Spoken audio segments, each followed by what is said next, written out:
বাংলাদেশকে দেওয়া গুরুত্বপূর্ণ ট্রান্সশিপমেন্ট সুবিধা প্রত্যাহার করায় বেনাপোল বন্দর থেকে 4টি মালবাহী ট্রাক ফেরত পাঠিয়েছে ভারত। বুধবার দুপুরে বেনাপোল বন্দর থেকে রফতানি পণ্য বোঝাই ওই ট্রাকগুলো রপ্তানিকারক ঢাকায় ফেরত নিয়ে গেছে বলে জানা গেছে। এর আগে গত মঙ্গলবার জারি করা সার্কুলার নাম্বার 13/2025 কাস্টমসের মাধ্যমে কার্যকর হওয়া বুধবার থেকে ভুটান, নেপাল এবং মিয়ানমারের সঙ্গে বাংলাদেশের দ্রুত ও স্বল্প খরচে বাণিজ্য করার পথ বন্ধ হয়ে যায়।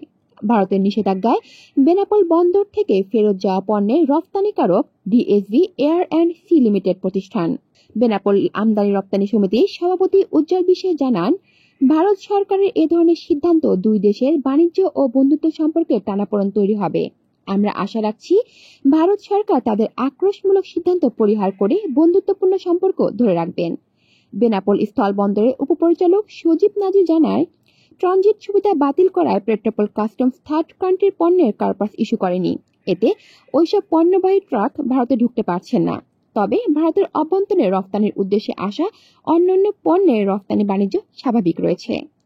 কলি শিকদার, বাংলা নিউজ নেটওয়ার্ক।